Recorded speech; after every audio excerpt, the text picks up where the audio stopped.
নেপালকে 21 রানে হারিয়ে টি-20 বিশ্বকাপের সুপার 8-এ চলে গেল বাংলাদেশ দল। যদিও ম্যাচের শুরু থেকে যেভাবে টসে হার বাংলাদেশের, তারপরে নেপাল যেভাবে টসে জিতে ফিল্ডিংয়ের সিদ্ধান্ত নিল, তারপরে একের পর এক যেভাবে উইকেট হারাতে থাকছিল বাংলাদেশ ক্রিকেট দল, তখনই মনে করা হচ্ছিল আজকে ঈদের আনন্দ একেবারে মাটি হয়ে যাবে। কিন্তু শেষ অবধি বোলাররা 106 রান করার পরও বাংলাদেশের বোলাররা যেরকম পারফরমেন্স দেখালেন, তারপরে ঈদের আনন্দ একেবারে দ্বিগুণ হয়ে গেল নেপালকে হারিয়ে। 106 রান করেও 21 রানে জিতে বাংলাদেশ দল একেবারে সুপার 8-এ চলে গেল এবং বিশ্বকাপ ইতিহাসে, টি-20 বিশ্বকাপ ইতিহাসে বাংলাদেশের এই যে 3 ম্যাচে জয় 4টের মধ্যে, এইরকম ইতিহাস কিন্তু আগে ছিল না, এইরকম রেকর্ড কিন্তু বাংলাদেশের আগে দেখাই যায়নি। অর্থাৎ বাংলাদেশ দলদের দাপট দেখিয়ে টি-20 বিশ্বকাপের সুপার 8-এ গেল, সেটা কিন্তু বলাই যায়। কিন্তু বাংলাদেশের এই জয় হয়তো এলো, কিন্তু তারপরেও প্রশ্ন থেকেই যাচ্ছে যে লিটন দাস এবং ক্যাপ্টেন নাজমুল হোসেন শান্ত তাদের পারফরমেন্স নিয়ে একের পর এক ম্যাচ ব্যর্থ হচ্ছেন। জানি যে ওয়েস্ট ইন্ডিজ এবং আমেরিকার পিচ খুব একটা যে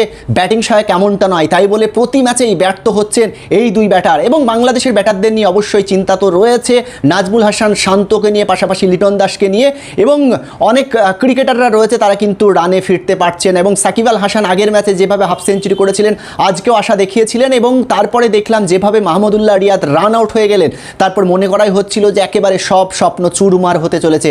যদিও শেষ অবধি শ্রীলঙ্কার কাছে নেদারল্যান্ডও হেরেছে, হয়তো বাংলাদেশ হারলেও সুপার 8-এ চলেই যেত, কিন্তু তারপরেও সুপার 8-এর আগে অবশ্যই চিন্তা থাকছে বাংলাদেশ ক্রিকেট দলকে নিয়ে। এবং আজকের ম্যাচের পর যেখানে সুপার 8-এর 8টা দল একেবারে নিশ্চিত হয়ে গেল, সেই সঙ্গে অবশ্যই স্কেডিউল নিয়ে, অর্থাৎ বিশ্বকাপের যে সুপার 8-এর সূচি নিয়ে, সেটা নিয়ে কিন্তু অবশ্যই প্রশ্নচিহ্ন থেকেই যাচ্ছে, যেখানে বাংলাদেশকে নিয়ে অবশ্যই প্রশ্নচিহ্ন থাকছে। যে কারণেই তারা অভিযোগ করছেন, যেখানে 21 তারিখে অস্ট্রেলিয়া বাংলাদেশ সকাল 6টার সময় ম্যাচ শুরু হবে, তার পরের দিন আবার ভারতের এগেনস্টে আবার খেলবে রাত 8টায় বাংলাদেশ, অর্থাৎ পরপর দুদিন।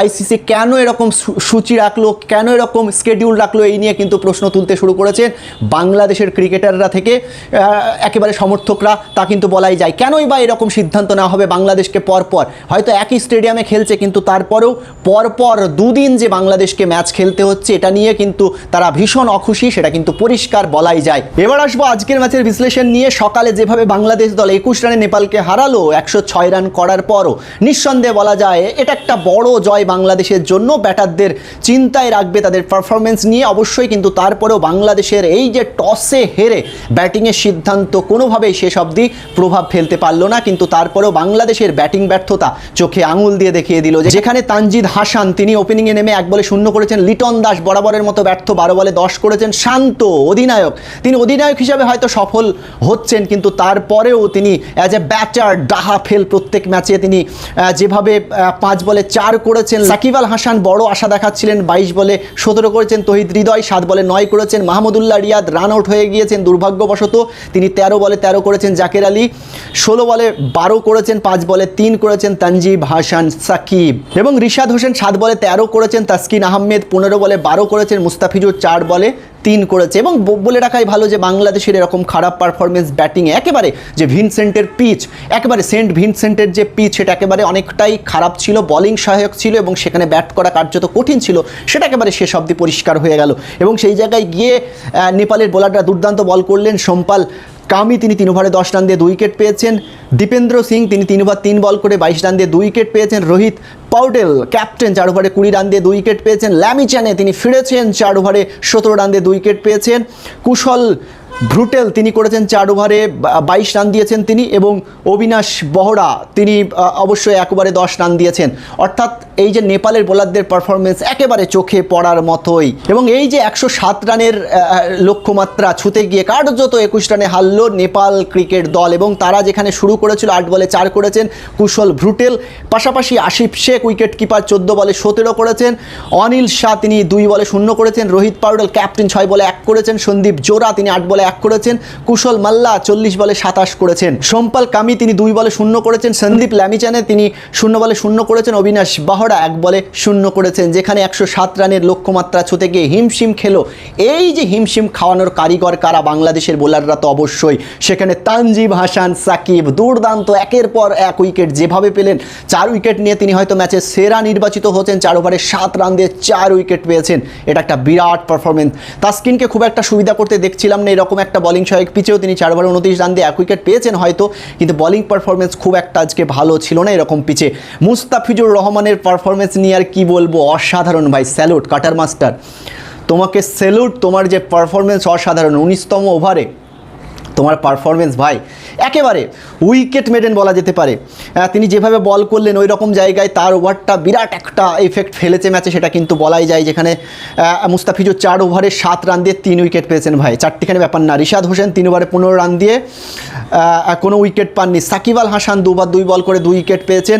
মাহমুদুল্লাহ 2 ওভারে 15 রান দিয়ে কোনো উইকেট পাননি। অর্থাৎ বাংলাদেশের একেবারে পারফরমেন্স বোঝাই যাচ্ছে বোলারদের, সেটা কিন্তু দুর্দান্ত ছিল। যেখানে দুর্দান্ত 85 রানে অল আউট করে দিয়েছে নেপালকে এবং শেষ অব্দি 21 রানে জয়ের ফলে বাংলাদেশ সুপার 8-এ চলেই গেল। আজকে বাংলাদেশ নেপালের ম্যাচের পর সুপার 8-এর 8টা দল নিশ্চিত হয়ে গেল, পাশাপাশি সুপার 8-এর যে সূচি সেটাও কিন্তু ঘোষণা করা হয়ে গেল। যেখানে 19 তারিখ থেকে শুরু হচ্ছে, 19শে জুন থেকে প্রথম ম্যাচে দক্ষিণ আফ্রিকা আমেরিকা মুখোমুখি হচ্ছে, যেটা কিনা ভারতীয় সময় রাত 8টায়, এবং 20 তারিখে সকাল 6টায় ওয়েস্ট ইন্ডিজ ইংল্যান্ডের ম্যাচ হচ্ছে। তারপরে রাত 8টায় ভারত আফগানিস্তানের ম্যাচ হচ্ছে 20 জুন, এবং 21শে জুন অস্ট্রেলিয়া বাংলাদেশ সকাল 6টায় মুখোমুখি হবে। তারপরে রাত 8টায় ইংল্যান্ড দক্ষিণ আফ্রিকা, এবং 22শে জুন ওয়েস্ট ইন্ডিজ আমেরিকা ভোর 6টায়, এবং সেদিনই রাতেই ভারত বাংলাদেশ মুখোমুখি হবে। অর্থাৎ বাংলাদেশের 2টো ম্যাচ পর পর। এবং 23শে জুন আফগানিস্তান অস্ট্রেলিয়া ভোর 6টায়, ইংল্যান্ড আমেরিকা রাত 8টায়। 24শে জুন ওয়েস্ট ইন্ডিজ দক্ষিণ আফ্রিকা ভোর 6টা, ভারত অস্ট্রেলিয়া রাত 8টা, এবং 25 তারিখে আফগানিস্তান বাংলাদেশ ভোর 6টা। এবং তারপরেই সেমিফাইনাল হবে, সেটা কিনা 27 তারিখে 2টো সেমিফাইনালই হবে, এবং 29 তারিখে হচ্ছে এই টি-20 বিশ্বকাপের ফাইনাল। অর্থাৎ হাড্ডাহাড্ডি একটা লড়াই হতে চলেছে, এবং বাংলাদেশকে নিয়ে এরকম কেউ আশাও করতে পারেনি যে বাংলাদেশ সুপার 8-এ যাবে, এরকম চমকপ্রদ পারফরমেন্স করবে। যেখানে ওয়েস্ট ইন্ডিজ এবং আমেরিকার পিচ, এই পিচ নিয়ে একেবারে বলাই যায় যে সেখানে যে কোনো দলই জিতে পারে। একেবারে বোলারদের পারফরমেন্সই একেবারে চোখে পড়ছে, কারণ সেই পিচে ব্যাটারদের রান করতে গিয়ে হিমশিম খেতে হচ্ছে। অর্থাৎ বাংলাদেশের এই জয় নিঃসন্দেহে ঈদের দিন একেবারে আনন্দ দ্বিগুণ হয়ে গেল সে দেশের সমর্থকদের, সে দেশের ক্রিকেটারদের। বাংলাদেশ মাতিয়ে দেবে, বাংলাদেশ বিশ্বকাপ চ্যাম্পিয়ন হওয়ার অন্যতম দাবিদার বলে মনে করা হচ্ছে। বাংলাদেশও জিততে পারে প্রথমবারের জন্য কোনো আইসিসি ট্রফি। বাংলাদেশের এই লড়াই একেবারে মনে থাকবে। ব্যাটারদের ব্যর্থতার দিনে অবশ্যই শান্ত লিটনদের পারফরমেন্স একেবারে চোখে পড়ার মতো না, অবশ্যই তাদেরকে সচেতন থাকতে হবে, ফর্মে ফিরতে হবে, না হলে অস্ট্রেলিয়ার সঙ্গে, ভারতের সঙ্গে, আফগানিস্তানের সামনে মুখ থুবড়ে পড়বে বাংলাদেশ, সেটা কিন্তু বলাই যায়। কারণ দুর্দান্ত টিমের সঙ্গে এবার খেলতে হবে বাংলাদেশকে। লড়াই কিন্তু একেবারে জমে উঠবে, 8টা দল একেবারে চূড়ান্ত হয়ে গেল সুপার 8-এর। খুব ভালো থাকবেন। বাংলাদেশের এই বিজয় উল্লাসে মেতে উঠছে সে দেশের মানুষ। অবশ্যই আপনাদেরকে চোখ রাখতেই হবে রুয়েল টিভির পর্দায় বাকি খবরের জন্য। কিন্তু শেষ বেলায় সবাইকে ঈদ মুবারক। খুব ভালো থাকবেন, ভালোভাবে কাটাবেন, ফ্যামিলিকে নিয়ে, পরিবারকে নিয়ে সুখে থাকবেন, আনন্দে কাটাবেন এই দিনটি। খুব ভালো থাকবেন, একেবারে চোখ রাখুন শুধুমাত্র রুয়েল টিভির পর্দায়। টাটা।